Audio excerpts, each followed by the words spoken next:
क्या गुरु धारण करना चाहिए? क्या जीवन में बगैर गुरु के आत्मा परमात्मा का साक्षात्कार नहीं कर सकती? क्या गुरु को धारण करने के बाद ही परमात्मा तक पहुंच सकते हैं? इस बात को जानने के लिए आर्य समाज धतीर में आप सभी का स्वागत है। आप सभी को नमस्ते जी। देखिए, सांख्य दर्शन का एक वचन है कि ऋते ज्ञानात्म मुक्ति, ज्ञान के बिना किसी को भी मुक्ति की प्राप्ति नहीं होती। सबसे पहले अब हमें यह जानना है कि ज्ञान है क्या। ज्ञान परमात्मा के द्वारा बनाए हुए सभी पदार्थों को जैसा है वैसा ही जानना और मानना ज्ञान कहलाता है। इसके बाद मुक्ति क्या होती है, मुक्ति को हम जानें। मुक्ति का अर्थ होता है दुखों से छूटना, उसको मुक्ति कहते हैं। अब दुखों से हम किस प्रकार से छूटें और मुक्ति को प्राप्त किस प्रकार से करें। तो ऋते ज्ञानात्म मुक्ति, तो ज्ञान के बगैर हमें मुक्ति की प्राप्ति नहीं होगी। ये सांख्य दर्शन का वचन है। अब हमें विचार करना चाहिए, क्या गुरु बना करके हम उस गुरु से ज्ञान प्राप्त करके ही केवल इस मुक्ति को प्राप्त कर सकते हैं? लेकिन नहीं, ऐसा नहीं है। गुरु कौन होता है? गुरु वो है कि जो हमें अंधकार से प्रकाश की तरफ ले जाता है। गुरु कौन है? गुरु धर्मात्मा होना चाहिए, गुरु सत्यवादी होना चाहिए, गुरु परोपकारी होना चाहिए। गुरु जैसा अपनी आत्मा के अंदर ज्ञान प्राप्त करता है, जो सच्चा परमात्मा का दिया हुआ ज्ञान है, उस सब को अगर अपने सभी अनुयायियों को, अगर अपने सभी चेले और चेलियों को बिल्कुल वैसा का वैसा ही ज्ञान सिखाता है, तो वह गुरु है। अगर गुरु, अब हम देखते हैं कि गुरुओं की आज हमारे बीच में बाढ़ आई हुई है। गुरुओं के पास जाते हैं, यदि माता पिता और उसके पुत्र और पुत्री उसके पास ज्ञान प्राप्त करने के लिए जाते हैं, तो वहां पर केवल और केवल वो अलग अलग ज्ञान देते हैं। लेकिन दुनिया में ऐसा ज्ञान झूठा है, क्योंकि जो छिपा करके दिया जाता है। अगर माता को पूछा जाए कि माँ, आपको गुरु ने क्या शिक्षा दी है, तो वह गुरु कहता है कि नहीं, ये केवल ज्ञान आपके लिए ही है। तो ऐसा ज्ञान कैसे हुआ? एक अध्यापक जब स्कूल के अंदर पढ़ाता है तो बच्चों को समान रूप से 50 बच्चों को एक साथ में पढ़ाता है, और वो चिल्ला चिल्ला करके बताता है किसी भी बात को, तो वह सब बच्चों को सुनाई देती है और सब बच्चों के लिए समान ज्ञान रहता है। लेकिन यहाँ पर गुरु मंत्र जो दिया जाता है, इस समझो कि ये आपसे छल किया जा रहा है, और वह गुरु सच्चा गुरु नहीं है जो शिक्षा को दूसरे के लिए छिपाता है। इसलिए अब ज्ञान प्राप्त करने के लिए हमें क्या करना होगा? ज्ञान को प्राप्त करने के लिए, ईश्वर के ज्ञान को प्राप्त करने के लिए हमें अवश्य वेदों का अध्ययन करना पड़ेगा। वेदों के अध्ययन के बाद में शास्त्रों को पढ़ना पड़ेगा, उपनिषदों को पढ़ना पड़ेगा, सत्यार्थ प्रकाश को पढ़ना पड़ेगा, रामायण को पढ़ना पड़ेगा और महाभारत को पढ़ना पड़ेगा। और आप्त पुरुष जैसे श्री राम और श्री कृष्ण ने जो वचन दिए हैं और कहे हैं, उन सब के ज्ञान को हमें प्राप्त करना होगा, और उन्हीं की हमें माननी चाहिए जो आप्त पुरुष होते हैं। दुनिया भर के गुरु, आज गुरुओं की बाढ़ आई हुई है, और ये गुरु तथाकथित अपनी पुस्तकों को लिख करके और पता नहीं क्या क्या उसमें भर देते हैं, और क्या क्या गुरु अपने को बिल्कुल परमात्मा समझा करके और अपने को परमात्मा के स्थान पर अपनी पूजा कराता है। इससे ज्यादा अंधकार और मूर्खता की बात हमारे लिए और क्या हो सकती है? क्या गुरु कभी परमात्मा हो सकता है? अरे ईश्वर तो गुरुओं का भी गुरु है, वह माताओं का भी माता है, वह पिताओं का भी पिता है। इसलिए आप सभी को परमात्मा के द्वारा दिए हुए ज्ञान, वेद को पढ़ना चाहिए। जैसे हम स्कूल में बच्चे को ज्ञान प्राप्त करने के लिए भेजते हैं, वह जाकर के वहां पर गणित, भूगोल, खगोल, बीजगणित, अंक गणित, वह सब और दूसरी भाषाओं को भी सीखता है।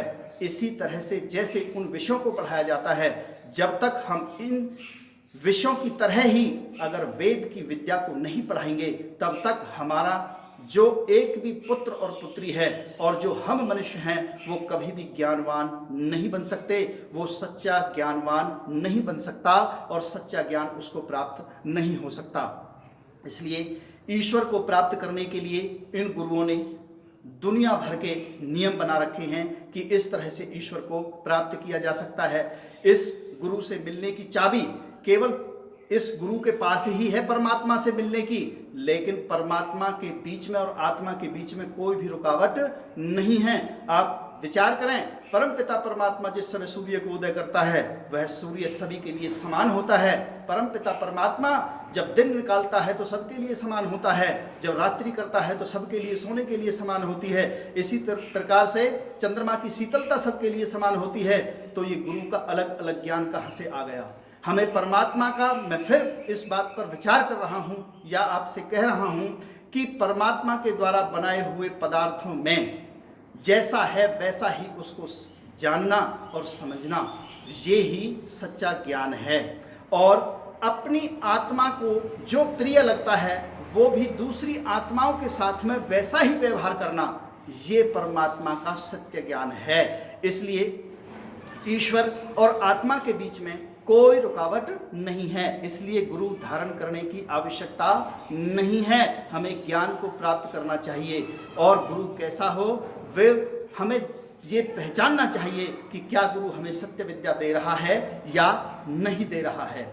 ये ज्ञान आप सभी को प्राप्त करने के लिए मैं फिर कह रहा हूँ कि वेदों का, शास्त्रों का, सत्यार्थ प्रकाश का, इन सब का आपको जानना पड़ेगा और इन सब की बातों को आपको मानना पड़ेगा। देखिए, गुरु अपनी पुस्तकों के अंदर जो भी कह देते हैं वो ही हम सत्य मान लेते हैं, लेकिन इनकी जो सबसे बड़ी धारणा ये है कि परमात्मा की जगह ये अपना पूजापा कराते हैं, अपना पूजन कराते हैं। ये परमात्मा के लिए और उन गुरुओं के लिए कितनी समझने योग्य बात है। इन सब बातों को, इनकी गुरुओं की बातों को हमें समझना चाहिए। अब देखिए, अगर गुरु जिस समय शिक्षा देता है वह दान के लिए कहता है, तो ये जितने भी गुरु हैं वो कहते हैं ना कि गुरु लोभी चेला लालची दोनों खेले दाव, और गुरु लोभी चेला लालची दोनों खेले दाव, और भवसागर में डूबते बैठ पत्थर की नाव। ये ऐसे लोग हैं कि ये अपने आप भी और हमें भी लेकर के पत्थर की नाव में लेकर के और ये तैराते हैं, जो कि डूबनी है ही इस भवसागर में। इस भवसागर को और इस गुरुओं को हमें समझना चाहिए। ये लोग कहते हैं कि हमें दान कीजिए, अपनी पुस्तकों में लिखते हैं कि आप अपनी अपनी कमाई का चौथा भाग दान कीजिए। अगर आप दान नहीं करते हैं तो आपका ये अनर्थ हो जाएगा, आपका ये हो जाएगा, आपका वो हो जाएगा। और परमात्मा को गुरु के रूप में किसी अवतार की आवश्यकता नहीं होती। ये अवतारवादी जितने भी बैठे हुए हैं ये सब ढोंगी हैं, ये पाखंडी हैं। इनकी बातों में हमें नहीं आना चाहिए। इन्हें दान देने के लिए हमें देखना चाहिए दान क्या है, जिसके हमारे देने से किसी जीवात्मा का सत्कार हो और किसी जीवात्मा को कोई फायदा हो, तब तो हमारा है ही। और ये धन ऐठ करके केवल अपने ऐसो आराम को ये गुरु बनाते हैं। इसलिए ऐसे गुरुओं को हमें कभी भी धारण नहीं करना चाहिए। और बहुत सी बातें आपने सुनी होंगी कि गुरु किस किस तरह से हमें फल देते हैं कि ऐसा फल आपको मिल जाएगा या वैसा मिल जाएगा। आप किसी गुरु को पूछ करके देखें कि आपको क्या फल मिलेगा, आप भी तो बताइए, आप भी तो हमारी तरह के इंसान हैं। इसलिए हमें गुरु को दक्षिणा भी बहुत सोच समझ करके प्रदान करनी चाहिए, क्योंकि धन आपका है, आपके बच्चों के लिए है। ये धन व्यर्थ करने के लिए नहीं है। इस धन की 3 गति हैं, दान, भोग और नाश। तो सबसे पहले इसको दान कीजिए। तो ऐसे गुरुओं को दान करने की आवश्यकता नहीं है जो आपको झूठ और पाखंड को बताते हैं। हम गुरुओं के माध्यम से इतने लुटते जा रहे हैं कि हम उस पर विश्वास करते बैठते हैं। आप देखिए, कई गुरुओं को हमने देखा है, गुरु कहते हैं कि अपनी शिक्षा में कि आपको व्यापारी है तो उसको कह देते हैं कि आपको शनिवार को दुकान नहीं खोलनी है, आपको बृहस्पतिवार को ये काम नहीं करना है, आपको फलाने वार को ये बार नहीं करना है।